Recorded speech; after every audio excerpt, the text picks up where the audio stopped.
Radio Plus, Radio Plus, à votre service. la radio à votre service. Le mardi et le jeudi, de 12h30 à 13h, on en parle avec Caroline et ses invités sur Radio Plus. 12h36, bonjour et bienvenue à vous dans l'émission On en parle en ce mardi 8 juillet 2014. Je vous invite à découvrir cette superbe émission qui donc parlera du sujet qui est le suivant, encadrement de jeunes handicapés. Nous avons avec nous notre travailleur social, monsieur Ali Djuken, qui nous a fait le plaisir de répondre favorablement à notre invitation. Monsieur Ali Djuken, bonjour et bienvenue. Bonjour Caroline, bonjour aux auditeurs. C'est moi qui vous remercie pour l'invitation. C'est un plaisir. Alors laissez-moi justement vous demander de vous présenter un peu plus dans les détails, parce qu'on vous connaît aussi en tant que président. Bon, je suis président de URIC, mais j'aime bien me présenter comme parent. Oui. Je suis parent de 2 filles jumelles, Omrana et Ilfana, qui sont malheureusement décédées. Oui. S'ils étaient là, ils auront 21 ans le 29 juillet. Oui. Ils sont nés en 93, 29 juillet 93, et 29 juillet 2014, ça aurait fait 21 ans. Ouais. Alors on est à quelques jours quand même de leur naissance. De la naissance, voilà. Ouais, tout à fait. Et ça tombe bien justement ce sujet qui parlera justement de ces jeunes handicapés. Vous-même en tant que parent de jeunes handicapés, vous savez de quoi vous allez nous parler évidemment. Alors moi, la première question qui me vient en tête, c'est déjà comment s'organise une journée pour ces enfants? Bon, ça dépendant de l'handicap. Oui. Premièrement, on a plusieurs types d'handicap. On a les handicaps intellectuels, oui, qui n'est pas visible. Il y a l'handicap physique qui sont visibles. Il y a aussi le handicap sensoriel, ça veut dire le sourd, muet, le malentendant, le handicap visuel, etc. Oui. Et comment justement ces familles sont encadrées, comment ça se déroule en fait pour ces familles en général? Parce que des fois, pour beaucoup d'entre elles, elles se retrouvent presque seules. Bon, le plus difficile, c'est que l'annonce de l'handicap. Oui. Parce que un parent donne naissance à un enfant en situation de handicap, c'est plus difficile, c'est comment annoncer aux parents. Oui. Il y a aussi des gens qui viennent handicapés au parcours de maladie, au parcours d'accident. Oui. Ça, je dirais pas que c'est différent, mais quand même, c'est un type d'handicap. Oui. Mais dans la naissance, c'est très douloureux. C'est quand même difficile après l'annonce. Et aussi, on parle aussi de l'acceptation des parents d'un enfant avec handicap. C'est un vrai parcours du combattant pour que ce soit pour le parent tout comme pour l'enfant, parce que l'enfant lui aussi doit se battre pour pouvoir vivre son quotidien. En même temps, comment justement ces parents viennent en aide vis-à-vis de leur enfant, parce que bien souvent, certains pourraient avoir tendance à penser qu'un enfant handicapé se doit de ne rien faire, rester comme ça, alors que non, il a besoin d'activité, il a besoin de vivre comme tout le monde. Comment vous voyez les choses? Après l'annonce, après l'acceptation, ça devient de plus en plus mieux pour les parents. Mieux adapter, mieux comprendre. Il faut aussi comprendre. Ce plus important, c'est informer les parents. Oui. Donner les informations au maximum aux parents de quoi il s'agit, de quel handicap, de quel type d'handicap. Oui. Là, à partir de là, on pourra quand même canaliser l'enfant et le parent dans la direction qu'il faut. Tout à fait. Alors justement, vous l'avez dit, il y a plusieurs types d'handicap, évidemment. Alors, y a-t-il des services qui sont proposés pour tous ces jeunes de différents types d'handicap? Mais on a des services quand même, tant bien que mal, on a des services, mais je ne dirais pas qu'on a des services à 100%. Oui. Mais heureusement que il y a quelques temps de cela, je dirais quand même un gros bravo au ministère de l'Éducation qui a mis en place 3 centres de ressources qui sont opérationnels, avec des équipements, avec tout, qui on prend l'enfant presque à la naissance. D'accord. Ok. Après l'annonce, là, à partir de là, quand même, l'enfant sera bien encadré, bien canalisé, parce qu'on parle toujours d'une société inclusive. Alors, il faut quand même inclure les handicapés dans la société. Mais si cette centre de ressources vient d'être mis sur pied, on a 3 centres de ressources actuellement. Je crois qu'il y aura d'autres à travers l'île. Ça serait un plus peut-être pour l'avenir. Pensez-vous que vraiment aujourd'hui ça a évolué justement L'intégration un peu plus de ces jeunes handicapés. Est-ce que ça a évolué dans le bon sens quand même, surtout? je dirais quand même ça commence à prendre naissance. Ça prendra du temps. Ça prendra du temps avec surtout le regard des autres, aux autres d'accepter les personnes en situation de handicap. Oui. Ça c'est le plus gros problème, c'est plutôt les autres. Comment accepter? Et les moyens manquent-ils pas? Parce que c'est vrai que quand on a affaire à de jeunes handicapés, on a besoin d'avoir aussi des personnes capables de pouvoir s'en occuper. Est-ce que les moyens sont là au niveau physique, humain? Est-ce que nous disposons d'assez de personnes qui sont spécialisées pour gérer justement des enfants de différents types d'handicap? Pas vraiment. De ce côté, on a un gros travail à faire. On a quand même un gros travail de formation. Mais il y a beaucoup de jeunes qui s'intéressent, mais quand même, il faut quand même il faut donner la chance aux jeunes. Je crois qu'il faut quand même introduire un sujet qu'on dit à l'école. Je crois que human, je me rappelle pas trop comment ça s'appelle, mais quand même ça, va initier quand même c'est quoi le handicap. Oui, et puis surtout surtout habituer l'autre population à avoir un autre œil sur ces jeunes, justement parce qu'ils sont en fait à une différence près, ils ont peut-être quelque chose de différent vis-à-vis de d'autres jeunes, peut-être habituer aussi l'intégration un peu plus avec ces jeunes handicapés qui ne demandent que ça en fait, parce que c'est vrai que le fait de les laisser replier sur eux-mêmes, peut-être dans leur maison, etc., c'est pas forcément un bien, mais peut-être de les mettre un peu plus en avant avec bien sûr d'autres personnes, peut-être pas de pareil quand même, mais de toute façon de voir cette différence et de l'intégration qui est quand même important pour l'évolution d'un plus jeune. Tout à fait, Important, vous avez tout à fait raison, parce que nous, quand je dis nous, c'est qu'on a Ulink et Down Syndrome Association, avec qui on travaille en étroite collaboration. Bien souvent, on organise un inclusive camp. Oui. Un camping inclusif, et dans le but d'une pierre des coups. Oui. Et on appelle ça inclusive camp, et puis on appelle ça vital show break pour les parents. Les parents ont besoin d'un break. Oui. Alors, on profite de cet inclusive camp. On emmène des enfants en situation de handicap et non handicapés aussi. Oui. On mélange les deux et puis on passe un week-end. C'est vraiment extraordinaire. Êtes-vous d'accord sur le fait que c'est vrai qu'il y a beaucoup d'enfants handicapés qui, des fois, malheureusement, par le fait qu'il manque peut-être certaines structures dans certains établissements scolaires, manquent à une scolarité qui est très importante normalement pour eux, comme n'importe quel enfant. Comme je vous ai déjà dit auparavant, ce que on commence à évoluer maintenant. Peut-être auparavant c'était un petit peu comme ça. Oui. Mais maintenant avec la venue du centre de ressources, peut-être ça va quand même améliorer. Très bien, c'est ce qu'on souhaite en tous les cas. Laissez-moi vous demander, parce que tout à l'heure justement vous avez cité votre situation, vous avez eu deux petites demoiselles, des jumelles, et je pourrais vous demander en fait comment ça s'est déroulé pour vous le quotidien. Vos enfants ont-elles été intégrés dans la scolarité? Quel a été leur parcours? Bon, moi je vais profiter quand même d'envoyer mes enfants dans une école préscolaire maternelle ordinaire comme tous les autres enfants. Mais malheureusement, ça a mal tourné en sautant pour un sortie avec les enfants. Oui. Malheureusement, j'ai perdu une de mes filles qui s'était endormie dans le parcours avec les autres enfants. C'est pas réveillé. Mais là, j'étais quelque peu découragé, mais l'autre a resté avec moi à la maison. Mais quand même, c'était quelque chose d'extraordinaire. La joie de vivre avec des enfants, surtout en situation de handicap, c'est quelque chose d'extraordinaire que vous n'allez pas trouver ailleurs. Tout à fait, tout à fait.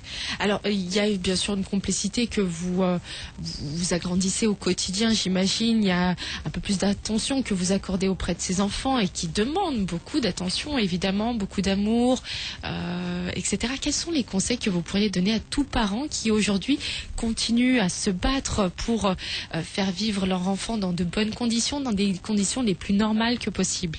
Vous avez tout à fait raison, parce que le parent doit comprendre que un enfant en situation de handicap, c'est pas une fatalité, mais surtout pas de pitié.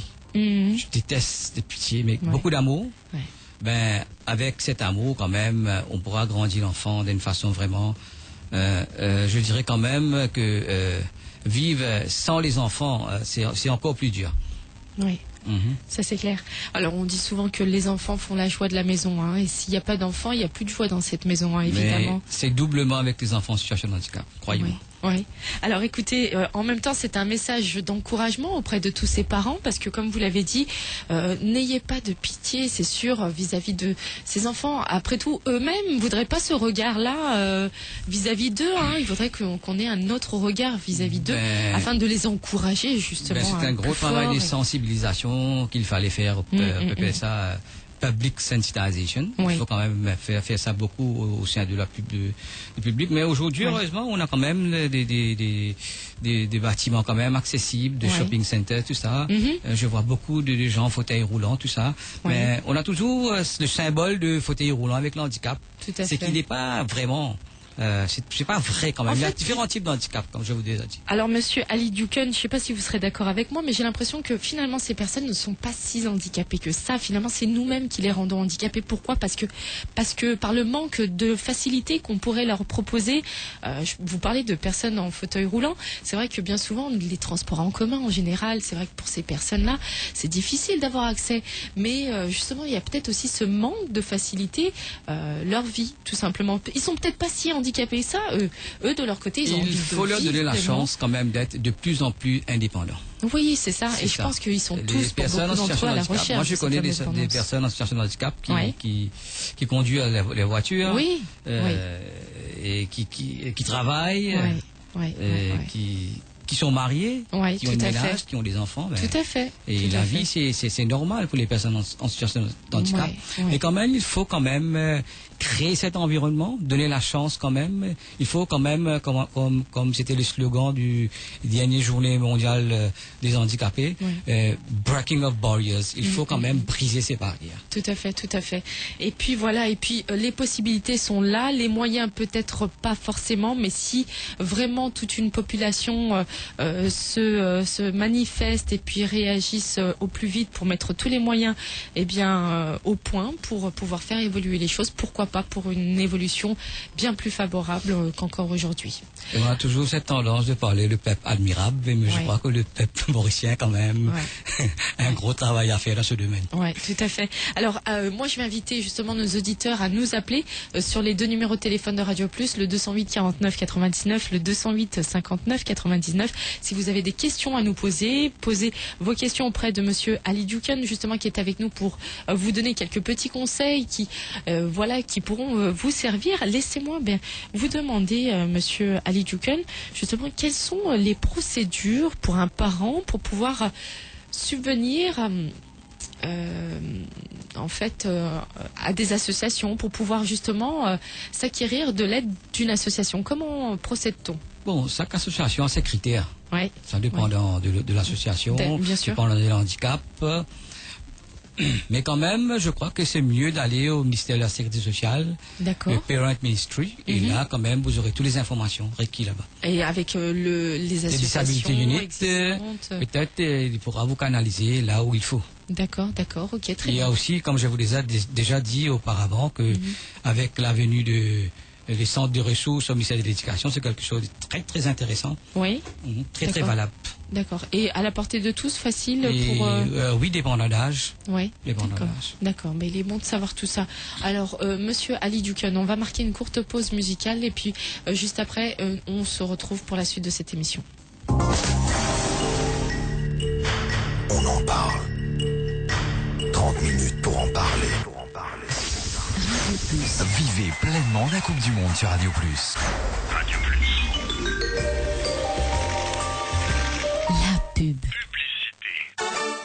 La Révolution française chez Super U, c'est la révolution des prix sur les produits de qualité de la marque française U. Produits pour le petit déjeuner ou le goûter, soins et beauté, produits nettoyants et j'en passe. Exemple, le sachet de 125 grammes de palais noix de coco ou galette bretonne U au prix décapité de 29 roupies. Et la crêpière de 25 cm à tout feu de marque U Maison au prix exécuté de 360 roupies. La révolution, ça se fait, oui, mais surtout la révolution des prix sur les produits de la marque U. Jusqu'au 20 juillet chez Super U Belle-Rose et Grand B. À la une de votre défi quotidien, ce mardi, amendement constitutionnel. Plus qu'une dernière séance. Ganou sera le dernier intervenant vendredi avant le summing up du PM. Mia fait voir rouge à Béranger. Charles Cartier, la roupie est trop forte. Taux de césarienne à Maurice. L'OMS parle d'abus primaire. Le personnel en surnom. Climat des affaires, baisse de la confiance des opérateurs. Examen de radiologie, quel risque pour les patients. À Pleine-Magnan, des jeunes déshabillent une grand-mère. N'oubliez pas votre supplément du jour, le défi zen. Votre défi quotidien en vente chez tous vos marchands de journaux sur 56 pages à 10 roupies l'exemplaire. Radio Plus. La Coupe du Monde 2014 avec la MCB, la banque mauricienne officielle de la Coupe du Monde. La radio à votre service. Le mardi et le jeudi, de 12h30 à 13h, on en parle avec Caroline et ses invités sur Radio Plus. Et oui, on en parle, les jeunes handicapés justement, c'est vrai que bien souvent on les oublie un petit peu trop, hein, je crois, et puis on pense pas forcément à essayer de faciliter leur quotidien, à faire évoluer leur quotidien dans de bonnes conditions. Ils sont là, ils nous écoutent aussi pour beaucoup d'entre eux d'ailleurs, et Monsieur Ali Djoukun pourrait m'en dire aussi autant, n'est-ce pas?